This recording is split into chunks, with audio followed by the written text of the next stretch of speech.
If you've been counting down, we made it to December. It is December 6th. In my head, that means St. Nicholas came to your house. I don't know if you have that tradition if you're European, but I'm feeling bad that we missed out at my house. I have no kids.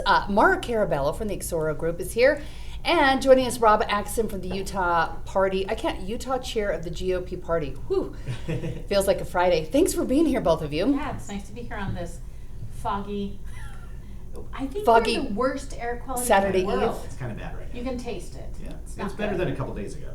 That's It's the really upside. bad. Like now we're just at horrible. We're not at and it's supposed to clear out this weekend. And when you get in the middle of it, it doesn't seem so bad. Because I got downtown, I looked around, and I'm like, well, if you look up, the skies are blue. But when you're driving into the city, it looks apocalyptic. I had a meetings yesterday in Heber, and you got above it. The drives and then back you down were are like, bad. oh my goodness. When you see it coming down the canyon, never It ideal. was beautiful. So if you don't have plans, go to Heber because it was beautiful. And probably warmer because it pushes all the warm air up there. Warmer, not kind of the cold clammy that it gets with bad air. And we've all caught up amongst ourselves, but you had a lovely Thanksgiving. Yeah, it was really nice. We hosted. We had, I don't know, 25 people, but Oh, that's a lot. Yeah, it felt like a lot, but nothing. It was lovely. Everyone was lovely. It was good fun. Nobody shoved cranberries into your carpet or anything terrible? there was Okay, good. nothing, no. Woo. Well, No Thanksgiving, I was mentioning to you before, but Thanksgiving, I love the chance to have a sense of gratitude. Like, remind yourself, focus on all that you have, focus on all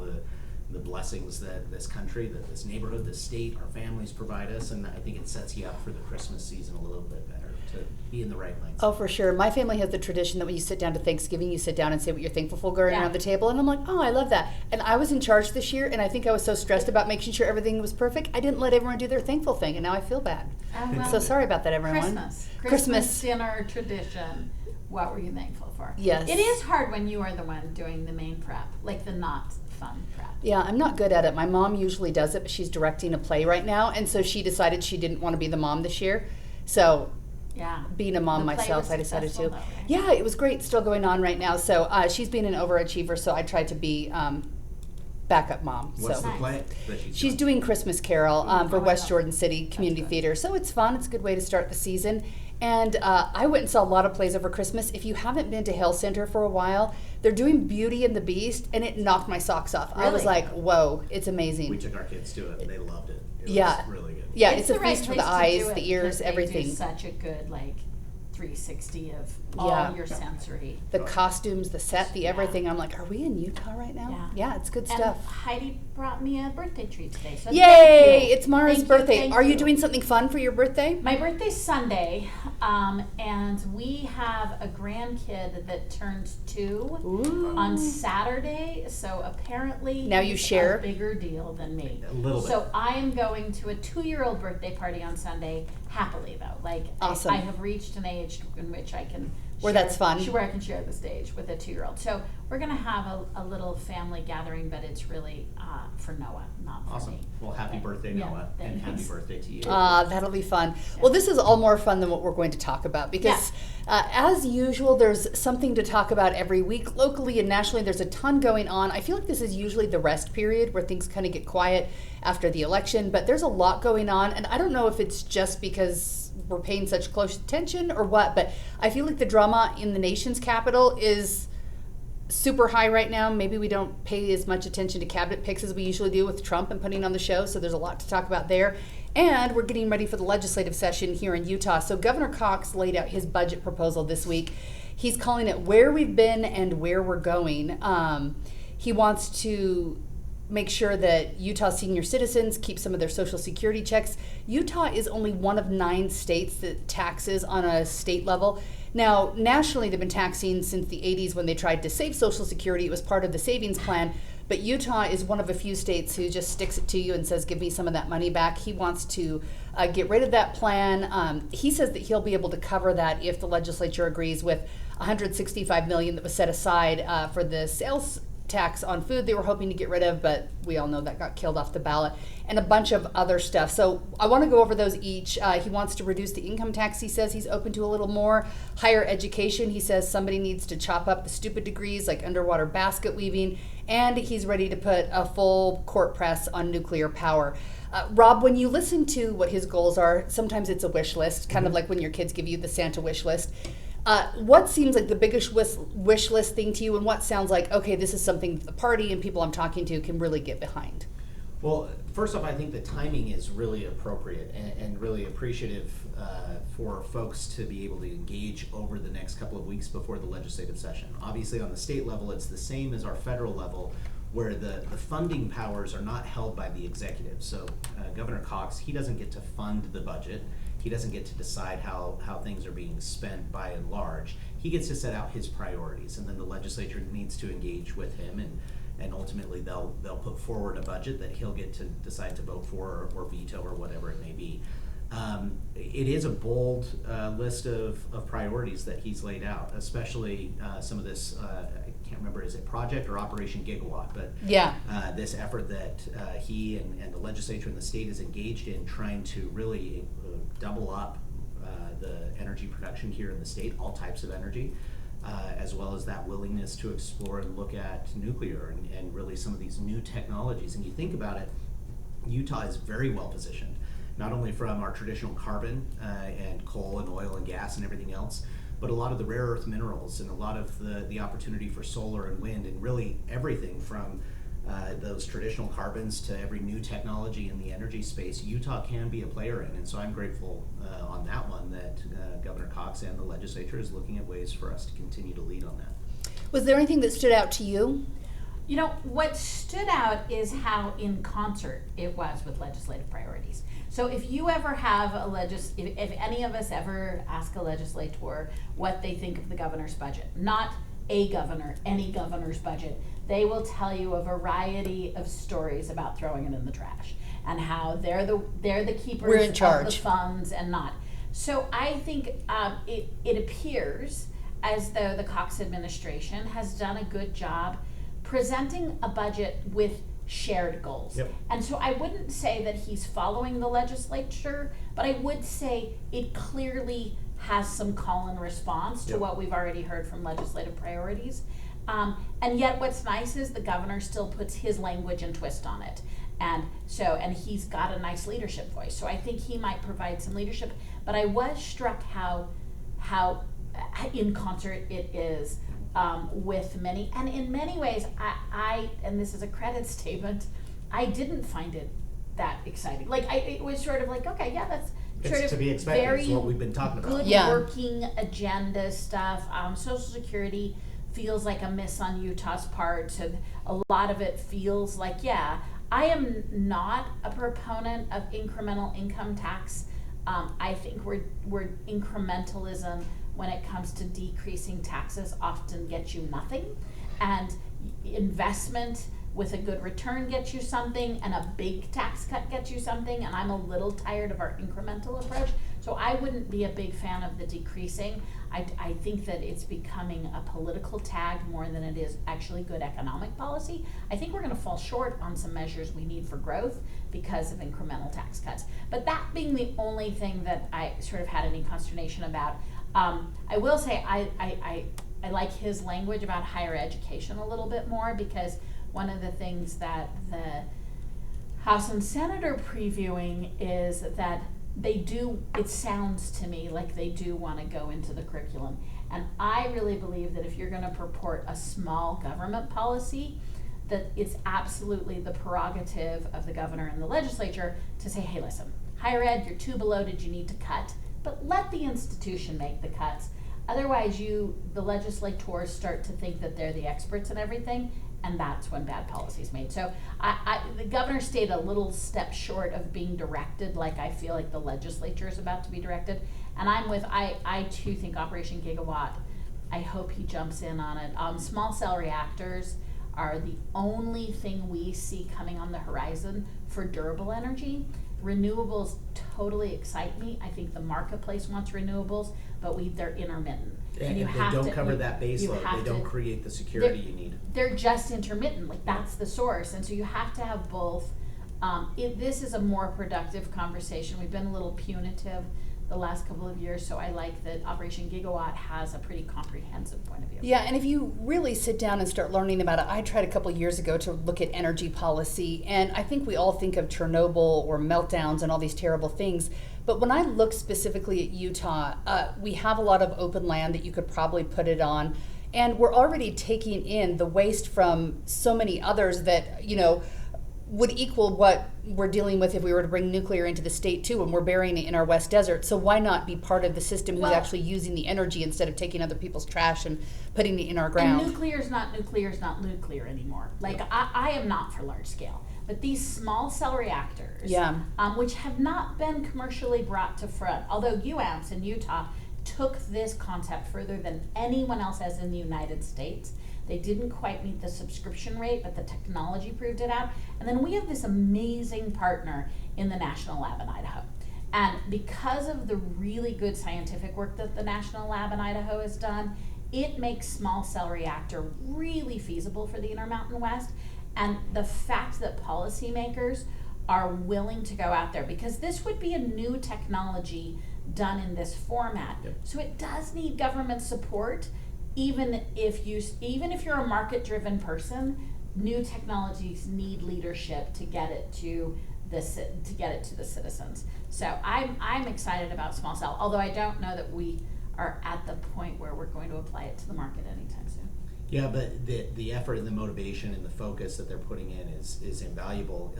To the point that was just made too, like looking at the collaborative way that the legislature and the governor are approaching on this. It's very helpful. We have that Idaho lab, or the National Lab in Idaho, but you also have the San Rafael Swell Laboratory. I can't remember its official title and name, but you have this entity down there in coal country. It's right there in Emery County, and it's fascinating. They're looking at some different things and different technologies, but ultimately, whether you're looking at oil refineries here in Salt Lake County and into Davis County, most of those technologies are 40, 50 years old. Yeah. We haven't built new ones. There's new technology on board that could be cleaner, more efficient, more effective.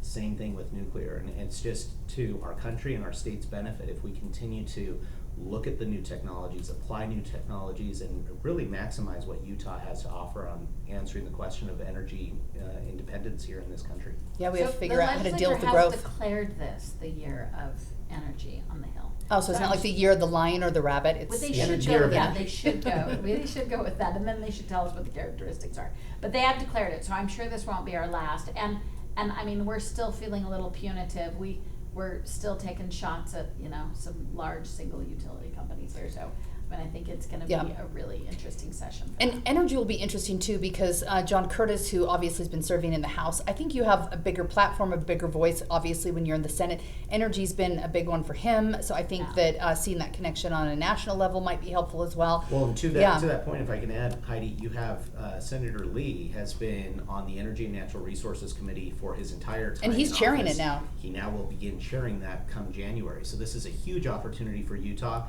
It's a nice confluence of events to have him in that chairman seat, President Trump going in with an idea of promoting energy, and Utah and our elected officials having this be the year of energy. There are opportunities here for Utah that I really hope that we seize appropriately. Absolutely. Maura touched on for a second, and before we move on, I wanted to talk a little bit about higher education a tiny bit, because what we're seeing right now is the governor saying, I do want to tackle it. He wants to start getting rid of some of those degrees where people are paying a ton of money to get the degree, and then you can't get a job that pays money. And I think we're seeing this on a larger scale when we're seeing kids go in debt for all of this money, and then you can't get a job to pay it off. And when you live in a free country, you want people to be able to get the degrees they want, and if they're wasting their time and their money, so be it. So Republicans generally wouldn't want to get involved in that, but they do in this because they're seeing that education's costing a lot of money, and sometimes it doesn't make sense. Do you see this being a smart place for, I think Speaker Schultz is going to be looking at it and others, or do universities need to look at their own degrees and what their graduates are getting with jobs afterwards and start gutting the fish themselves and figuring out what's stupid and what needs to go? Yeah, I think the universities need to definitely be a proactive, engaged participant in this, but we're in a situation that we're in because universities have not been as effective and efficient in really cutting the fat, and also being transparent with their students as to what the economic feasibility is for the degrees that they're pursuing. I think there's opportunities for additional transparency of what those economic opportunities are, not just for like, what does your degree lead to in regard to opportunities, but maybe before you decide your degree, there might be other options with additional information. You could have pursued something else that more aligns with the opportunities that Utah and our country and this region have. And I think any of these conversations in concert between the higher education and policy and funding that focus on providing that transparency, providing that information is time well spent. So it'll be interesting to see where they end up. It is so wrong-minded for elected officials who don't necessarily have any expertise in this area to be so arrogant as to tell someone what they want to study and do with their lives. So, I mean, having said that, it's not incongruent with looking at program outcomes. But who is to say, so the one common denominator is that how much you make should be your biggest criteria. Now, you shouldn't have student debt. You should be more financially aware of the trade-offs. But those are two different things. Learning how to balance budgets and learning how to invest in something and what the payoff will be has nothing to do with the areas of expertise. And I'm like, we're going to this big government, big brother system in which we'll just namelessly skill develop. Well, I will tell you what the top earners have in common. They can critically think. And often critical thinking comes from the social sciences and comes from the STEAM, comes from the people who know how to do philosophy and know what the arts look like and know history and know social studies and know gender studies, which leads to trauma treatment of military veterans. So we can still study Taylor Swift songs and be fine? If you think Please. that has something to do, but I think the arrogance of a big brother government that has no expertise in this field, they're confusing their outcomes. I think it's thinly veiled political machinations to when you start to say, oh, I don't like this degree. Now, the notion of should young people or older folks be more educated? I mean, we went through this when there was for-profit schools and they were bilking people. That's about being money-wise. That's about understanding what you're buying and what you get back. And so having better preparation with high school students and people wanting to go to college about what you get for your degree, but that frankly has nothing to do with what you studied their semester. And I think when they conflate it, they're taking once again cultural issues and making political judgments that I frankly disagree with. When you look at top earners, so if you want a slow and steady job, if you want to have security, make sure you go into the sciences. But if like you look at those billionaire big thinkers, some of them have crazy ass degrees, and it was because they just learned how to critically think. That is to say, everybody has a different journey, and I feel like the language I hear so far from the state is super big brother. I don't think it's belt tightening. If you want to belt tighten, just give them a goal they have to meet and expect that the higher education, because they're funded by you, will reach those goals. See, I see it a little bit differently in the sense that for years on end, we've had this system where by default people expect, okay, I need to go to get some additional schooling, and I guess where I go is to the local community college or up to the university. Well, there's a ton of other opportunities to go and get the skills necessary to pursue whatever it is that interests you, whatever it is that you can provide for your family and be a meaningful contributing member of our community. And so I think you need to look at this holistically. What are we doing to be appropriate stewards of the finances that come from the federal government, as well as a ton of money that comes from our state to subsidize these degrees? Are we providing that transparent information? Are we also supporting both in the funding of these programs, but also setting the expectation where somebody doesn't have to feel like it's an afterthought that they went and pursued the trades? I think we should be celebrating anybody that is going to better themselves and to advance their ability to contribute to their family and to their needs. And so if somebody's going down a trade route or a apprenticeship or whatever it may be, that should be absolutely as celebrated as any degree you could get from any of the universities here in our state. And I think in as much as the legislature is setting policies that allows for an expectation of better outcomes and an expectation of transparency for people to make their best choices, I think that will be helpful. You and I are in complete lockstep. There is nothing that we disagree on for that.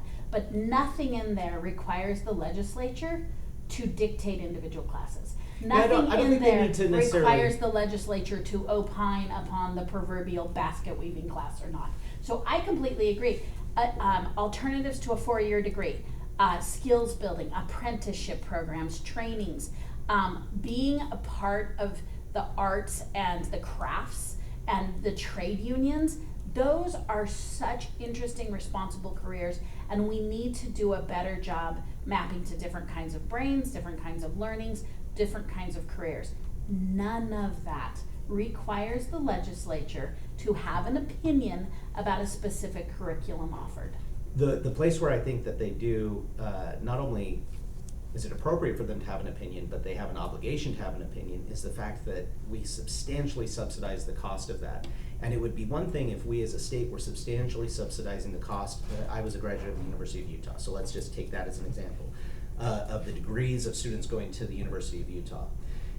If they were coming out prepared to be meaningful contributors to our society in all of the ways. And I agree with you that there's value that comes in philosophy and art history and all of these other classes. I absolutely believe in that ability of critical thought and understanding differences of opinion and everything else that comes from that.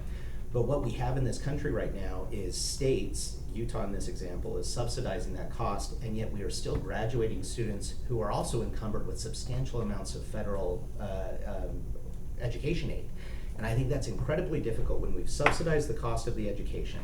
It's not really matched up with the jobs that exist right now, and the student is coming out with a bunch of student loan debt that they're going to have to go and manage. That's a very difficult situation. But that's an issue of you educating me, not making your choices for me. And what the legislature is proposing is that while they're subsidizing, I too am also the biggest contributor to my education.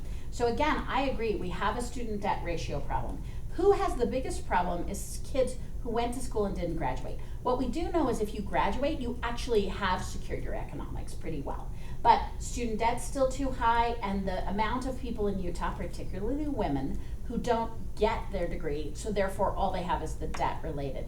Those are all education issues. All I hear from the Republicans right now in the House is a big brother, since I contribute, I get to make your choices. No, frankly, I would still like personal autonomy. I appreciate that it's a subsidized, and I am for collective taxation. I still think what you're talking about then is make me better informed about curriculum choices that I am making, but the assertion that because taxpayer dollars lets you make choices over my curriculum, no, sorry, Mr. Legislator, that's very big brother of you. So the transparency piece, I think, is the biggest one. It's why I keep harping on it, and I hope that the legislature pursues that path. Reason being is I think that in the example that Governor Cox had of the underwater basket weaving, was that what it was? I think I made that up. Okay, I don't think he well- actually No, said that. he- Did he say that? I no, didn't he listen to the whole didn't. news conference. Okay, Yeah. but He had that's a been good brought up ex- yeah. before. He had a much better example. So whatever the example Yeah. is. It's a good example though, because it's not real, right? Correct. Who can hold their breath that long? Who But could? think, with transparency, I think the vast majority of individuals, if they are told, here's what this is going to cost you in dollars and in time, and here's what that degree provides for you, and what pathway it can contribute, I do think that most people will look at that, and if they are as convicted that, nope, I want to study this, Sure. they'll figure out the way to make it work. 100%. So just give me the information and let me choose my way. That is not what I'm hearing from the legislature. I hear the legislature saying, I'm smarter than you and I'll make your choices about what your choices are. And frankly, as the person who would 100% choose underwater basket weaving, please allow me to make that choice. I think the place where you may want to start is in high school, because I think when I look back to when I was going to college, I didn't really think through a lot. And I think there's more education now about, what my degree was, what it was going to cost, and jobs and that and not. And I think that if you go to some of those classes, which traditionally they're teaching how to balance a checkbook or whatever they do now, since kids don't have checkbooks, but really teaching them Life how skills. to, like the life skills of, if you spend this much on a degree, or if you do this for trade school, and this is what you can start earning now, and help them make those decisions in an educated way, I think that would help drastically. Well, and to Rob's point, How to negotiate a contract. Maybe 30 years ago, there's value in a 4-year degree. But in today's economy, there's equal value in a technical certificate, there's equal value in a trade, there's equal value in, a union skill. There's so many more micro economies, Yeah. and we need to make sure they're aware of that. Again, still being a supporter of a 4-year degree, there's just more choices than there ever have been. Absolutely. And I don't think we're being as clear as we should be. Yeah. The best instant success I've seen in my own life, I have a couple nephews, one who is a diesel mechanic and another one who did welding, and it was very short programs, and instantly you're going to have a job forever because they're needed. The welding example that you just brought up, I'm not in that business, so I don't know the terminology, full disclosure. Sparks fly. But whatever the specific path was, it was a specific type of welding, and I believe it takes about 12 months to get the training necessary. It immediately qualifies you for about a $70,000 a year job, and then you have a mentorship opportunity where you continue to grow and learn on-the-job training, and within about 3 years, you're at about $110,000, $115,000 a year. And they cannot fill all the jobs with our current production of or deliverables of employees here in Utah. And that's an amazing opportunity. And then you compare that against somebody who did an international studies and political science double major. That was what I did. Coming out of college with 4 years, and there's nothing that comes close economically immediately with what that welding degree would have provided. Now, if I or somebody wants to pursue the 4-year degree, awesome. But I think it's very important for us to let folks know of these other opportunities that are incredibly valuable to a quality of life and to meaningfully contribute to our society. Absolutely. If somebody would have told me my comms degree in broadcasting would have gotten me a $17,000 a year job, anchoring, reporting, shooting, all that, I've been like, what? So that would have been good information to have. I don't know if I would have made different choices. Speaking of choices, Governor Cox has said now that he will help President Trump with deportations of migrants, specifically who have committed crimes in Utah and, quote, pose a threat to public safety. Maura, we're seeing this on a national scale where the president promised while running for president, he's wanting to follow up on it, that deportations will happen. I think a lot of people are worried that he's going to deport every single person who's come here over decades and get rid of families who have businesses and everything going on. What do you see realistically happening with the promises the president's made, and then what we're seeing with governors like our own following up and saying, yes, I will help you. We're specifically going to look at people who are committing crimes. So I'm an equal opportunity critic when it comes to immigration. And where my frustration lies is we are not being specific enough. So Biden has failed on immigration. But Trump, as one should in an election, set unrealistic, simplified expectations, because that's the dialogue of an election.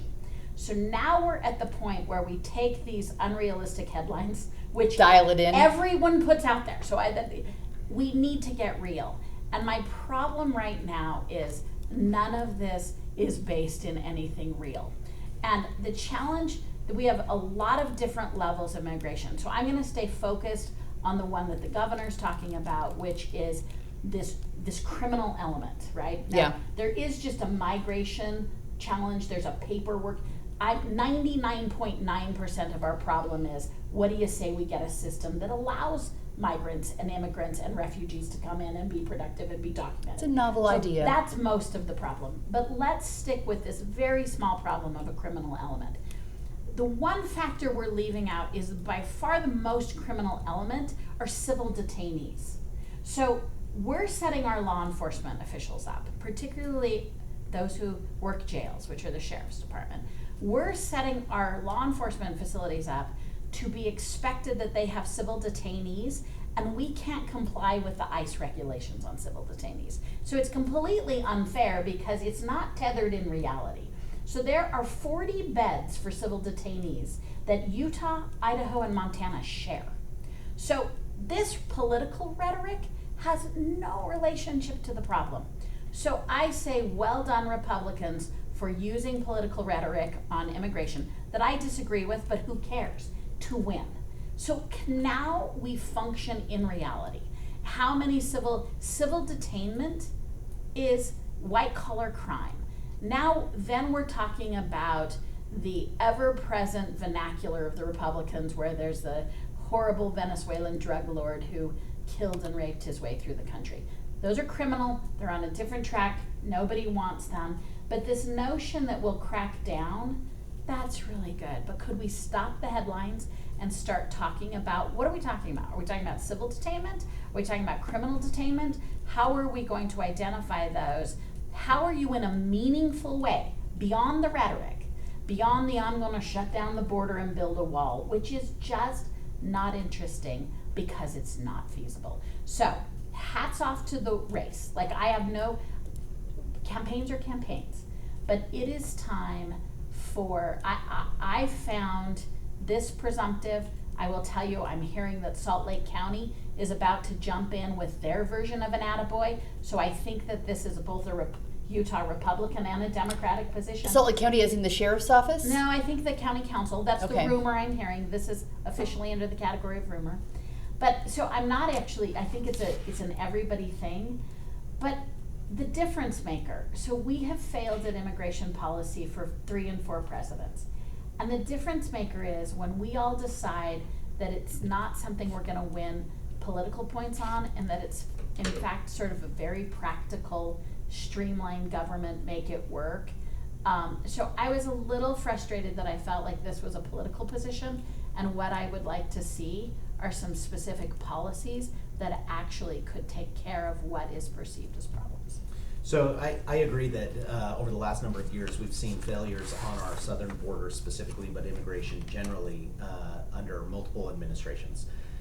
Certainly, President Trump in his first term of office did the best of what I've seen in my adult life of controlling the border. Some of the Remain in Mexico policy, for example, that he was able to negotiate with AMLO down in Mexico, I think was very beneficial. I think the thing that is very challenging here, to the point that you made of we've had these failures, was just how badly our current president failed on really implementing any type of immigration policy and enforcement. And so you look, for example, President Obama, over the course of his term in office, he and his administration, I think there was about 4 million, maybe even closer to 5 million people who were deported over the course of those 8 years. We have not come close to that. So it's not just that we have failed, it's that Biden is such an outlier in the enforcement that he has put into place that it has created this pendulum where it's so bad that there's this demand and this call for and this rhetoric around swinging that pendulum. It's obviously going to find some equilibrium. There's going to be some give and take. I'm excited to see what the Republican-controlled Senate and House will do in putting forward a plan to both fund efficiencies and improvements to the process, to the enforcement, to the law. I'm excited to see what we'll see from these various, the border czar that was put into place. I mean, he's a man of experience on the border. There's definitely strong rhetoric right now that exists, and like you said, there's a political piece to it in a campaign season. But the reason that resonated with the American public is because everybody looks and realizes this is broken. It is detrimental and vile to the people that themselves are immigrants. You look at the rate of sexual abuse of children and women. It's abhorrent that as a country here in the United States of America should not be enticing and incentivizing and allowing the system or the metrics to be what they are that allow for that amount of abuse. And then you see the criminal elements. And so I'm grateful that Governor Cox is going to focus on the criminal side of things, especially those violent criminals. We absolutely should focus on that first and then see what type of policy changes and things have to be implemented to continue to fix the problem. But the problem is you're perpetuating the politics. And the politics that the Republicans were selling were bias, bigotry, and fear. It was brown people commit crimes and they're horrible. It's statistically not true. It's never been proven. Really, the vast majority of the problems are a paperwork issue. So yes, I think we all agree on the criminal element, but it's so minuscule. And the reason that this is a problem for the Intermountain West is that the Intermountain West is the only area in the nation that doesn't have civil detainee centers, right? We don't have the facilities. So this kind of high-level political rhetoric is nothing but machinations. And so I am like, I don't know, in a weird way, the rhetoric puts us miles apart. The practical actually has us overlapping a ton, But when I see these things that are political rhetoric, I'm like, let's talk infrastructure. Let's actually talk about detaining facilities. Let's talk about real numbers. Let's stop scaring people with statistics. We've got it. We know who your enemy is. We know who. That's polarizing language because I find it really bigoted. But you know what I don't find is infrastructure and solving people's problems. And we're not even talking about the 99.9% who are just immigrants, who are law-abiding, actually at a higher rate than Americans, drug possessing at a lower rate than Americans. And so if we're going to talk about the criminal element, they're not even tying this to available beds. They're not even talking about constitutional standards. They're not even talking about local law enforcement. I can't read this and think it's serious when you don't even know the fundamentals of the policy. Like, it's just political. So a couple of things. I have to push back on the bigotry side of things. I'll tell you, in every conversation that I've had with every official of varying levels within the enforcement and the promotion of enforcement within the Republican Party, I have personally never interacted with somebody who had a racial bias to this issue. I'm not talking about law enforcement. I'm talking about the politicians and how I experience what they're selling. I'm talking about the politicians as well, and I'm not saying that they don't exist. I'm sure there are racist bigots in the Republican Party, just like there is in every other party. I'm not talking about actions. I'm talking about words. But I disagree. I think you're looking at this from the perspective of somebody who, as a citizen and as a resident of Utah, you are able to look and decide, like, hey, is this comfortable? Is this easy? Is this hard? Is this a policy that's effective? Is it not effective? I just think that if it truly was as based in bias or bigotry, you would not have seen rates of support moving towards Donald Trump and towards the Republican Party among Latino populations and African American populations and everything else, the rate that you have seen, because this is not, I mean, ultimately, because frankly, you're suggesting that Black Americans and Latino Americans can't also be racist? I mean, no, I'm not, that's not true. I'm not saying that Anyone at all. is subject to bias. No. Everyone is subject to bias. 100%, but I would love for you to tell me and to point to something that is inherently that we want somebody out of our country simply because they looked different than me. And where that exists. Stop and frisk, profiling people based on what? The only thing you're profiling people on is the way that they look. But I'm even overlooking that part. That's the majority of the immigration problem. I'm suggesting, Rob, where do I see actual policies where we have any ability to detain the people? Some of what's been talked about is that infrastructure detained. that you're talking about. So some of the funding There is no solution I've been given. What has the president said? What has the governor said about civil detainees in the state of Utah? They've listed an aspirational goal that's politics driven. Well, keep in mind, as an executive, you list aspirational goals, just like we talked about before. They've been talking about this for 2 years. Donald Trump was the president before. Donald Trump has been the president of the United States. This is his number one issue. I hear Republicans say over and over that you all credit his position on immigration to his winning, and now you tell me that it's acceptable that he has not developed a plan in the last 8 years? No, that's not what I'm saying at all. You're asking for action instead of just words. Yeah. The action in that first term is you had the lowest rate of illegal immigration into this country. I don't care about yesterday now. But he wants to now, do this, and we don't even have a detention facility in the Intermountain West. He's not the president yet. I am confident that when you see... He's appointing secretaries. Nothing stops him from laying out a vision. He has laid out several other visions. So if you look at the Borders Czar, has already January, I'm going to see a plan. The Borders Czar has already talked about the need to invest in the infrastructure necessary. They've identified needs. They've identified problems. He has had decades to put together a plan. No.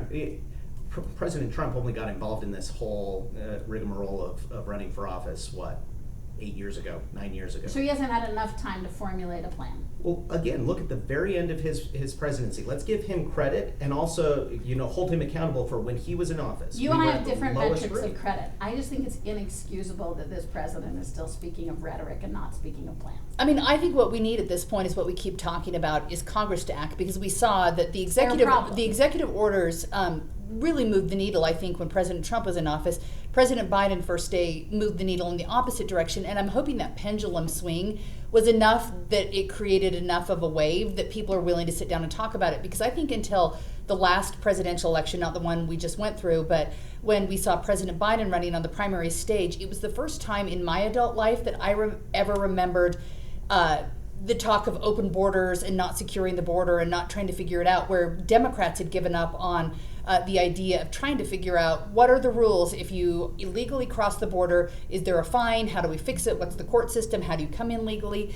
And even if you were to listen to Hillary Clinton when she was running, she sounds like a Republican at this point. 100%. So I just think that like at some point we've got to stop waiting for the next election and sit down and solve problems. And I'm hoping that Congress realizes it has to what Rob happen. already said. So the failure in the past has been no party can give the other party credit. So you look at through a period and we've both parties have sort of failed because of circumstances. For different reasons. And yeah, different totally priorities. different priorities, Yeah. totally different techniques, total failure.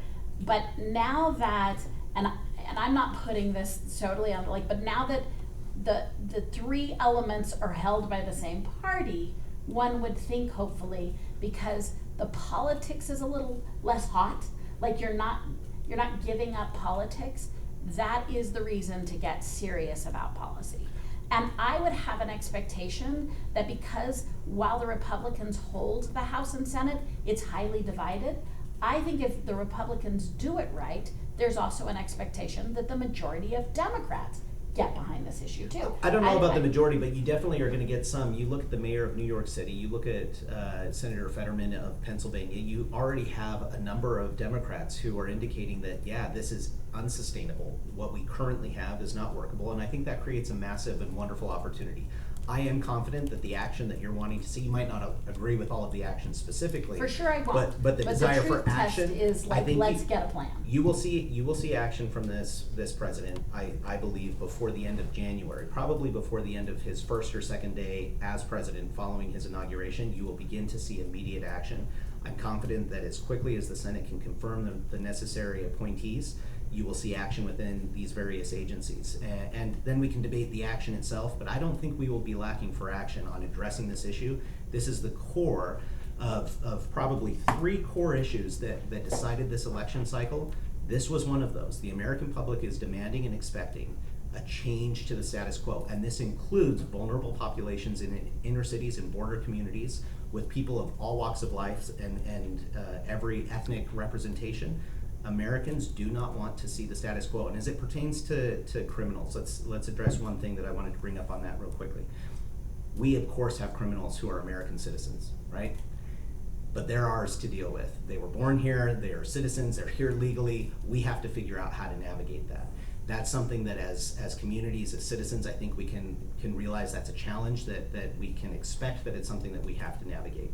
The idea of having somebody who is not welcome here, was not invited here, did not come in here legally, who is also going and committing those same violent acts especially, I think that's just a level of offense that goes beyond the expectations of what we should leave for our citizens. No violent crime should ever occur. Let me make that clear. That requires you to differentiate between civil detainees and criminal detainees.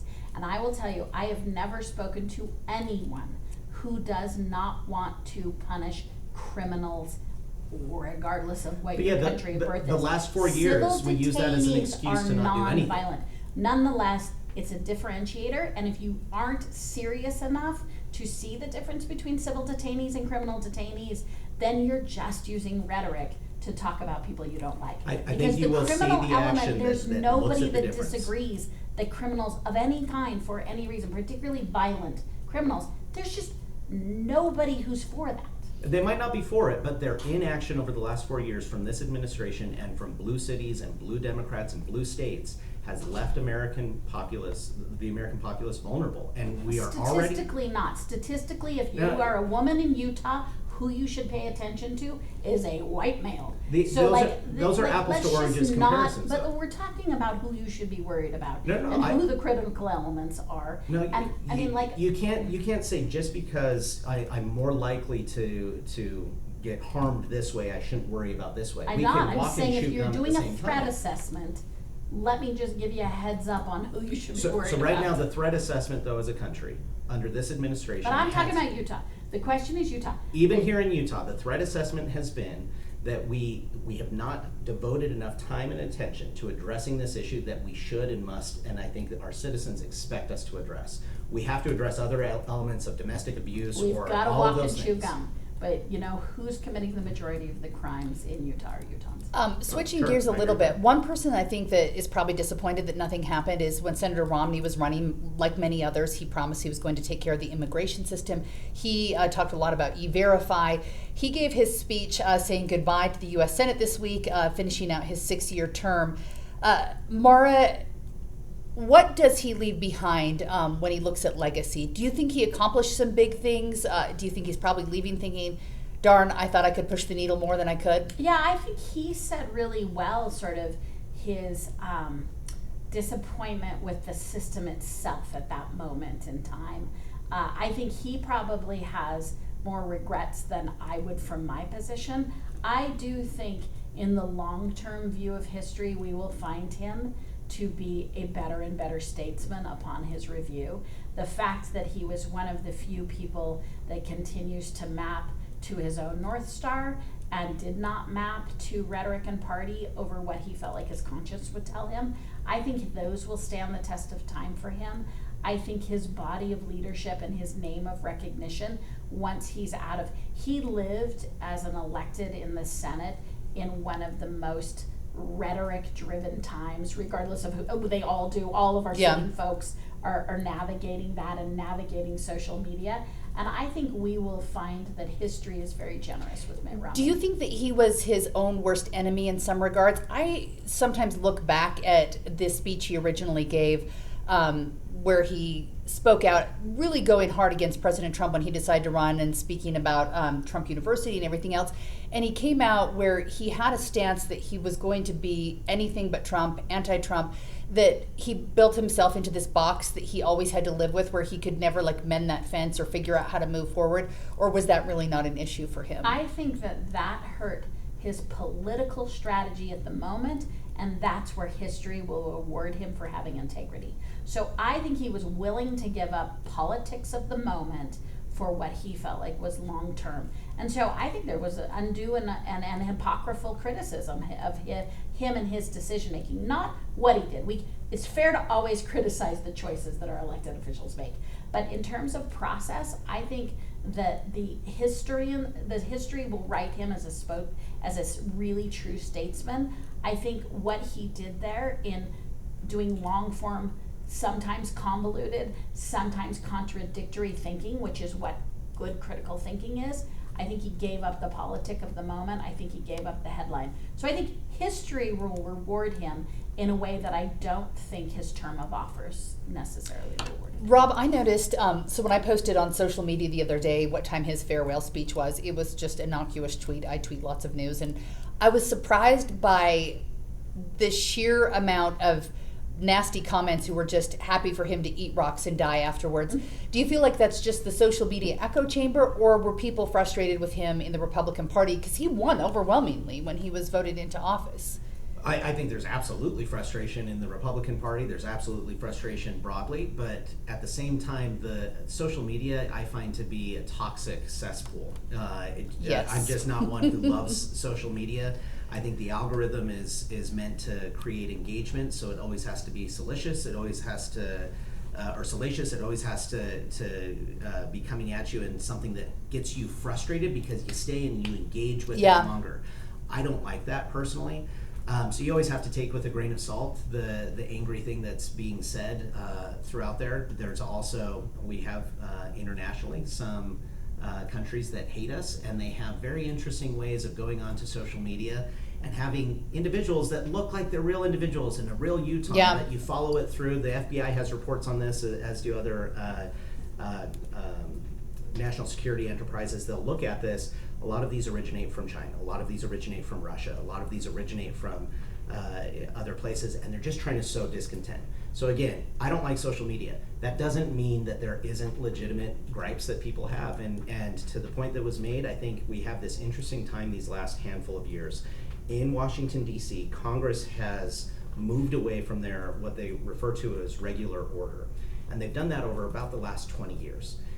And they've done other parliamentary things, really starting in mass by Senator Harry Reid. When he was the majority leader, he did a thing called filling the tree.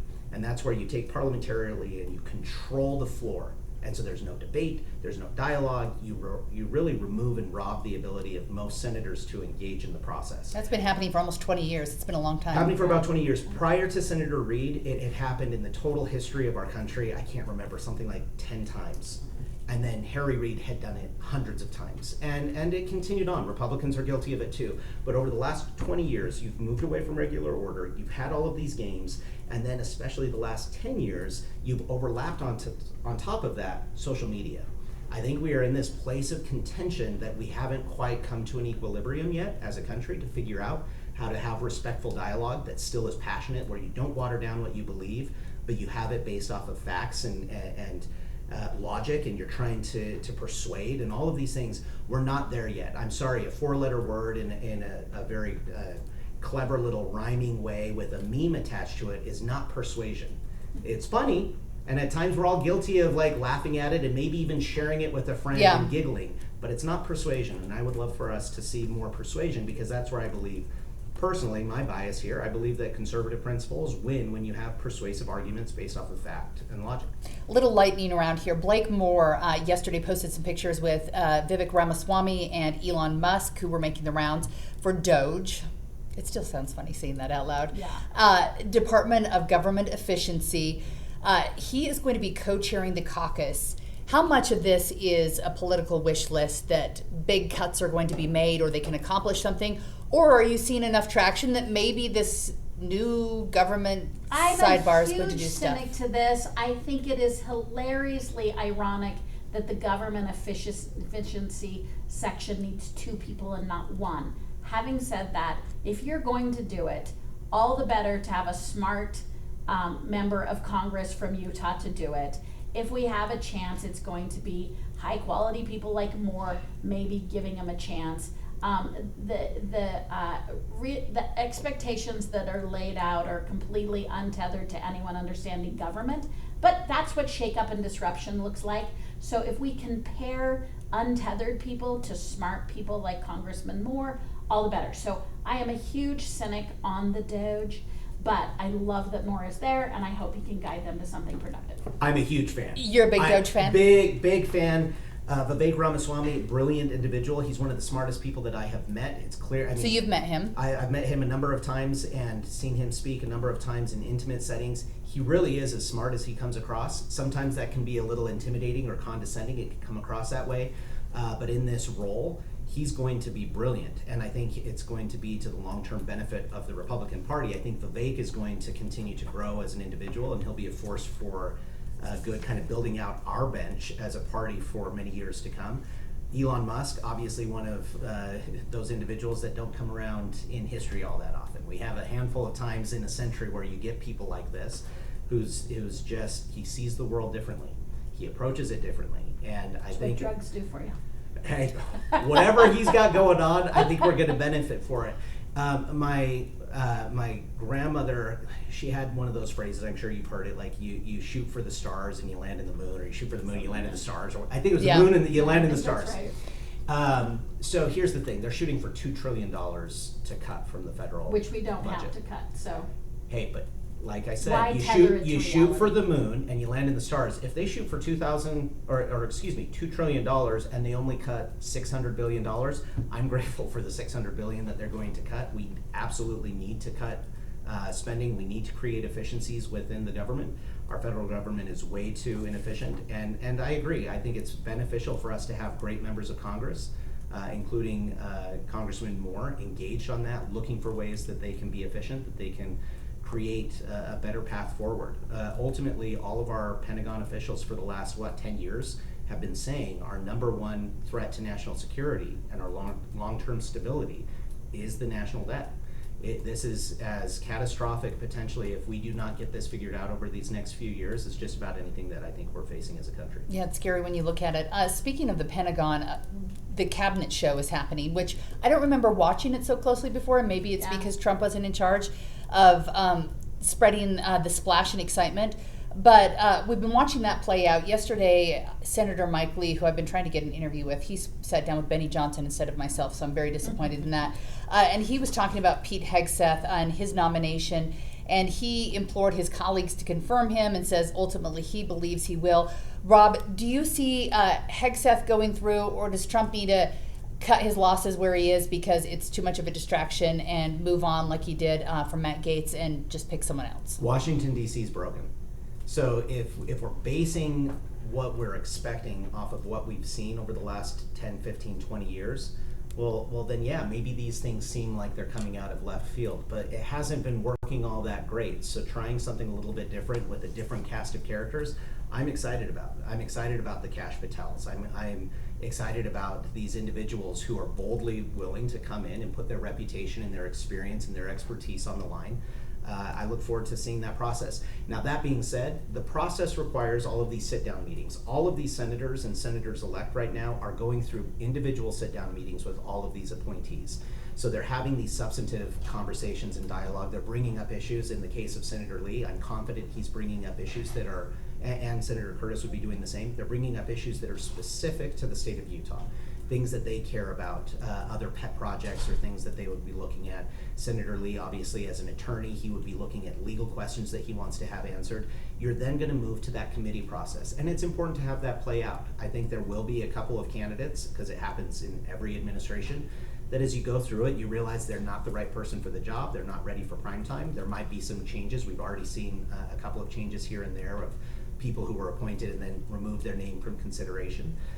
There was the person for the DEA, and then, of course, the former Florida sheriff, and so you've had a couple of those already. You'll probably have a couple more, but I think it's beneficial for us to be deferential to the president, also support our senators as they go about their constitutional prerogative of confirming that and vetting.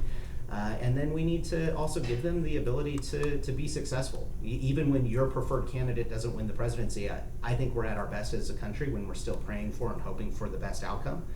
I think that should be extended to President Trump and all of his appointees until they prove us wrong. Are you praying for Trump and his cabinet picks, Maura?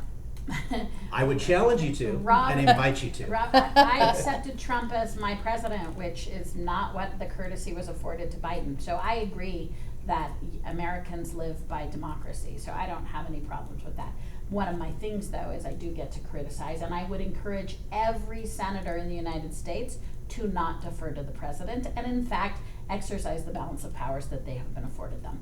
But well, notice I said both, though. I think you can be deferential while still exercising your prerogative. Yeah, but I do think what I wish Mike Lee would have done, I feel like Mike is deferring. When Mike Lee is at his best is when he uses his knowledge of the system, as Rob just did.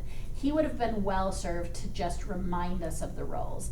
I felt like when he does these, like, we should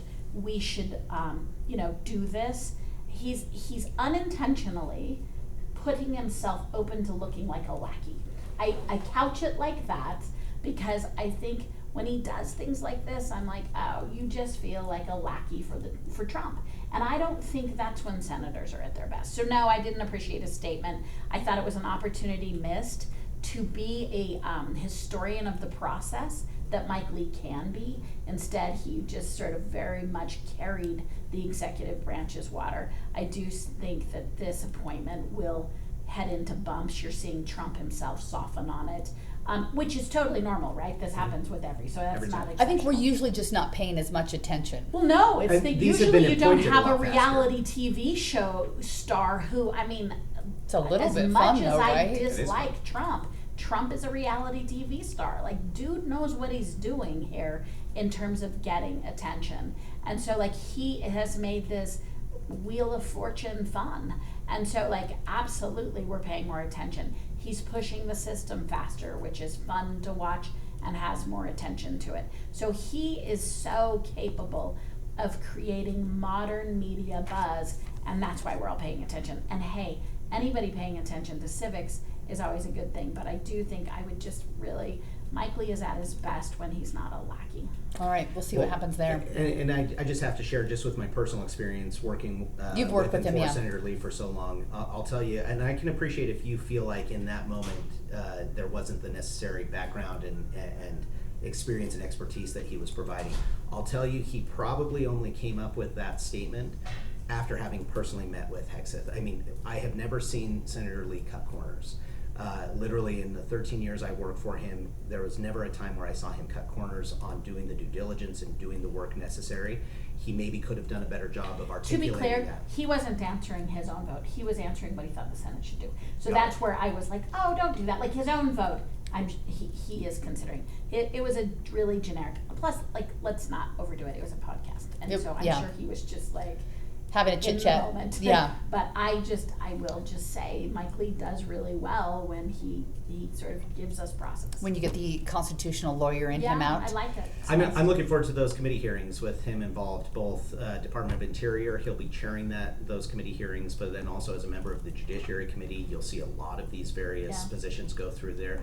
I think the American public is in for a treat, not just from Senator Lee, but that whole process. We will see it and pay attention to it more than what we have in the past. Even 4 years ago, we were still kind of in the midst of COVID. So I don't know how many of the American public were paying attention to this. And right now, the challenges we have on the world stage are so dire, and the opportunities are also so tremendous, that I think there's meaningful reason for all of us to pay attention to what's happening in the creation of this administration and in the actions that this Congress and this president take over the next handful of months. Last but not least, we're almost out of time, so I want to go through this quickly, but President Biden is still the president right now. I saw him at the Christmas tree lighting, and he is getting to the point where he might need to start using hairspray like Trump to keep the hair in place, because he was looking like a wild man the other night. But what I wanted to focus on really quickly is his pardons are going to start rolling out. And I'm surprised by how early he rolled out his son, Hunter Biden. I'm not personally surprised by the fact that he gave him a full pardon. I was surprised by the full 10 years he gave him. There's been a lot of criticism of it. It's the first time a lot of news agencies say that we've seen something this sweeping since Nixon, when you don't just get rid of the charges he was facing, but just kind of wipe the slate clean for a decade. Your thoughts when you saw what he did specifically? I was super bugged that he wasn't authentic about it. So, like, here's the deal. If you're going to play your dad card as the president of the United States, Be the dad. just play the dad card. Don't try and persuade me that you did it for some higher democratic issue. So, like, it's a really weird thing, because if I think about him and what he committed to, just to his son, I don't disagree. It was a political targeting, but you're a different person. I think if I'm going to lobby the criticism about Trump, saying, you are different and you are held to a different standard. Yeah, son Biden, you are different and you are held to a certain standard. So I'm an equal opportunity, like, yep, it may be politics, but you're not the same. And President Biden has put aside his public policy ideals to eliminate some jail time for his son on a crime that he committed. So I can't find space in there where I find that authentic speaking. Now, had you stood up and said, listen, I am not going to try and defend this from a public policy point of view. He's my son. It's my kid. Why Trump gets away with so much. Because he's at least authentic in what he talks about. Yep, I didn't like the bug, so I smashed the bug. And you're like, I think I hate that, but I think you just told me the truth. At least it's authentic. So if Biden had stood up and said, listen, here's the deal. I don't have a moral or whatever the words are you want to use. I don't have a policy platform. I don't have a through line of political ideology. I am a father acting as My a kid's father. a jerk, but I love him. I cannot Well, he find could even it say, I've got honorable. 5 years of life or 10 years of life left, and I don't want my son in have prison. Thanksgiving with him. So what I objected to, well, we can all object to the question, but had he been authentic, had you just said, I'm a dad and I had the power to stop this from happening to my kid and I pulled the lever. Where he annoyed me was he tried to make it some higher, as someone left of center, some kind of tethered to some democratic thing. And I was like, oh no. Were you bothered by the 10 years, though, where he put a blanket over all of these years where there might be investigations into Ukraine and Burisma? Rob said, I am bothered by the last 20 years of us putting chicanery, politics, and personal advancement over government. And anyone who's in government, whether they are a lobbyist, an elected official, Rob and I are part of the system, it's because we're nerdy patriots. Mm-hmm. And so I'm tired. So yes, but I would say I'm tired of it on all levels. Like this this is this next pushing of what you can do with your power, whether your power is executive or legislative power. So I'm tired of pushing the boundaries on personal first, country second. So yeah, I am not going to hold him up as unique in this. It's just another person who didn't meet my expectations of country first. So I agree with that. I will say that this is a unique situation. I was not surprised at the pardon either. I think as we've seen enough of Biden to know that he at times acts with self-interest, as many elected officials do. So I was not surprised. Yeah, he was running for office when he promised not to. When he made those promises, so the fact that he said one thing and did another, okay, unfortunately that's not a surprise in the American political system. However, that 10 years is, I find to be absolutely inexcusable and disgusting. I think that was one of the worst things that he could have done to our system of government. I think the standard and the expectation that it sets, even though it is a constitutional authority that as president he exercised an authority that has been given to him. But I think it was a travesty to the spirit of what the founders put into the Constitution to grant that authority. And you go back to Nixon, I wasn't alive. I haven't read the actual pardon, maybe ever. I think I maybe did in college. I don't remember it, but I don't remember it going a full 10 years. It was a blanket pardon, but I don't think it was, and actually it was about 11 years of time because it was January 1st of 2014 through December 1st or 5th or whatever it was of 2024. So we're looking at almost 11 years. I do think that there's two things that are very interesting. One is that this was something that I heard from the left for the last 8 years when President Trump was president, and even after he was president, saying if he was president again, he's going to do pardons and things. He's going to give himself a break. He's going to give his family a break. So once again, we're seeing that actually it was a Democrat president who did the very thing that there was fear-mongering around President Trump. Trump pardoned his family, let's be clear. No, Trump pardoned some people around him, just like every his president son-in-law's father, yeah. And he Correct. did a couple of those, and he will when he's... As is every president. He's been authentic about the fact that he takes care of friends and family. That happens with everybody. It's happened with every president. My point is the 10, or actually the 11 years. That is what I find to be reprehensible. I just want you to remember this umbrage. Oh, I'll have... inevitably we come to this. If we saw that from a President Trump, I would be frustrated. We're slippery sloping on, like, our senators aren't statesmen, and I know that that's a gender specific word, but statesman is also a bar. Oh, it's inclusive. Like, we need, it's an equal opportunity disappointment right now.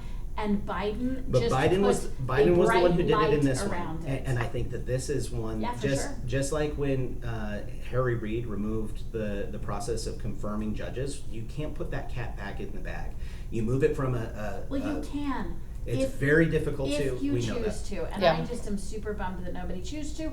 And you're right, he doubled down on going the wrong way. Well, and here's the second thing I was going to point out that I think is interesting. So the first being that he did the very thing that there was fear-mongering around Trump that he would do. Well, it was Biden who did it. The other piece that I find very interesting is that 11 years seems to overlap perfectly with all of the various timelines of concern that people have around the selling of influence that President Biden did when he was the Vice President of the United States. The very thing that President Trump was first impeached for was wanting to investigate any type of nefarious action between Burisma, Ukraine, and Hunter Biden. Oh, well, what has Joe Biden done? President Biden has now gone and given a blanket pardon to the time frame for which we had President Trump impeached. So tell me, was President Trump impeached because he was doing something wrong? Well, if so, why is it now that the president feels compelled to pardon his own son and give cover to the very thing that he claimed wasn't happening? So we're it just out of seems time, really bizarre. But just so you know, there is another side to that conspiracy theory, right? So, like, that's all right, not that'll be a something whole nother I was podcast for another stipulating day. meant to. It is an interesting full circle, and there will be more. I get the concept of why the pardons exist, because I think that sometimes there are people who've after served their time, you're like, I'd like to give them a pardon, a clean slate, and if they get a job at McDonald's, that's no longer on their resume or whatever. But yes, I do think presidents over the years, it gets to the point where like, dude, like, why do we allow you to do this on both sides? It's just kind of crazy. But presidents, I guess that's why you won for president. You've got a few powers, the rest of us don't. The power of Grayskull. So anyhow, we'll see how that's wielded in the days to come. We hope you have a great birthday. Thanks for sticking around a little long for us today. Have a and thanks for wonderful joining Christmas us. season to you, Heidi. Oh, thank you so much. So thanks for listening. Tell your friends about us. Give us a review, and we will be back next week.